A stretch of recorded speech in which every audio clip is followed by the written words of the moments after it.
All right, let's start with the fractions on number 4 first. And again, this doesn't have to be that complicated. Um, you just kind of have to take your time, and it kind of takes care of itself. But that's why, make this video. You can follow along with it and figure it out, because I think everybody in here can definitely figure it out. So if we're going fractions, I would just change 0.5 to 1/2, so that'd be 1/2 x.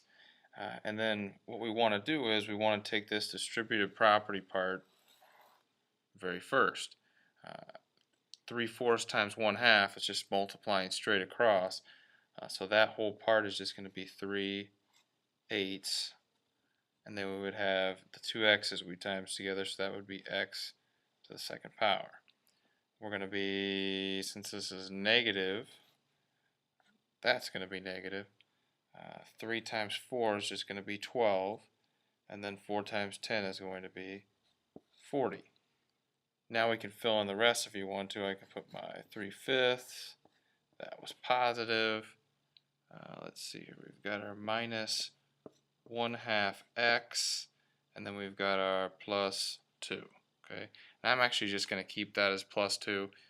I'll just keep the whole numbers how they are. It'll work out fine. What we need to do right now is we've just got adding and subtracting fractions. We've got to find some common denominators that go along with our fractions. So 5, 8, 40, and 2, we just need something that all of those numbers go into, and all those numbers happen to go into 40. So this one right here, you're not going to have to change at all. Okay.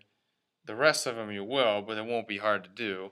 Half, I mean, if you just think about it, if your bottom number is 40 and you still want it to be half, your top number's got to change to 20. So we got 20/40. 3/8, if we want to change it to 40, that's going to be times by 5. So if I times by 5, I get 40. And then if I times this by 5, I'm going to get 15. And then for the last part, to get that to 40, that would be times by 8. So now we've got 40. And then right there, that would be times by 8, which would get 24. Now we've got all common denominators, so we just need to put things together here. Basically, we've got, let's see, we've got regular number here, we've got regular number here, so I'm just going to add those together, and that's easy enough. 2 plus 24/40 is just going to be 2 and 24/40. Okay. Let's see here. We've got, this was x right here. That's my mistake. This is x because we've got x times this, so that would be an x right there. That's my mistake. Alright, so now we've got x's to put together here. We've got these two to put together. Okay. Negative 12/40 x, negative 20/40 x. It works just the same as if they were whole numbers. Negative 12, negative 20 is going to be negative 32, so I'll put minus 32/40 x, and then I've just got this 15/40 x to the second power by itself, so I'll put that up here. 15/40 x to the second. Okay, so that's basically our answer. Now we might as well, since we're here, just reduce that down because we can put this into lowest terms.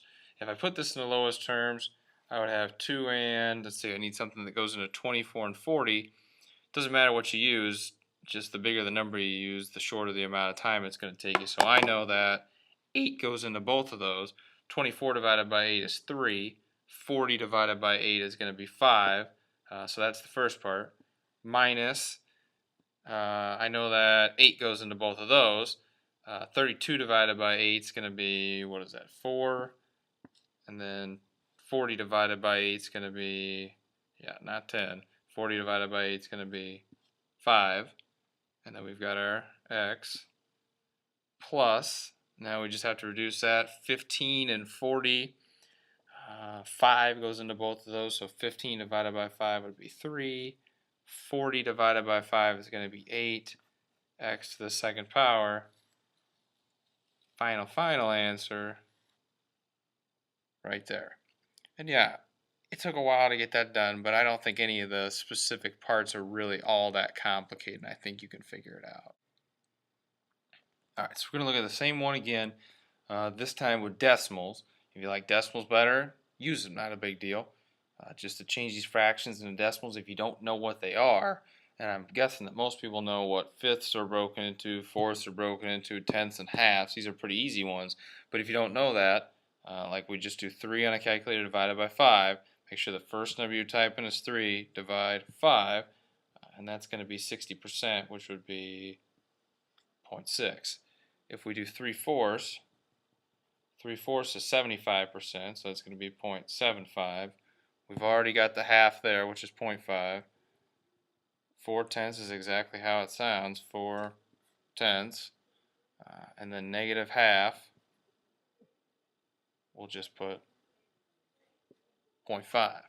And now we've got everything we need as far as decimal form goes. We've got our distributive property in the middle here.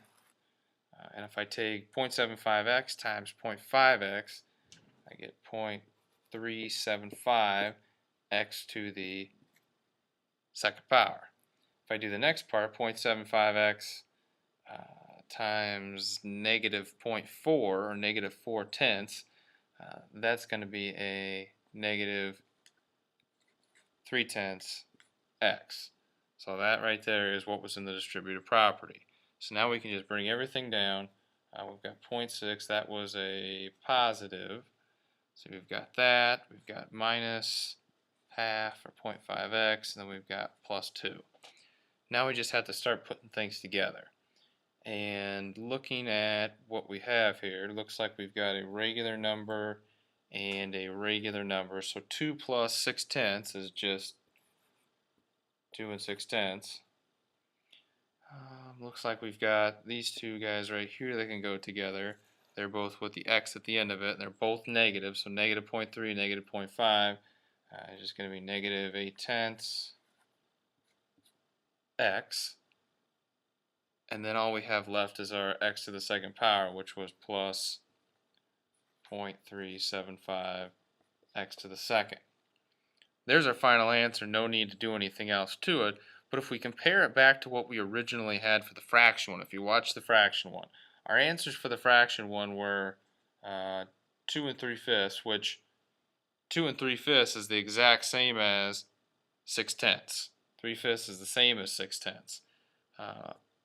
Over here we had negative 4/5 x.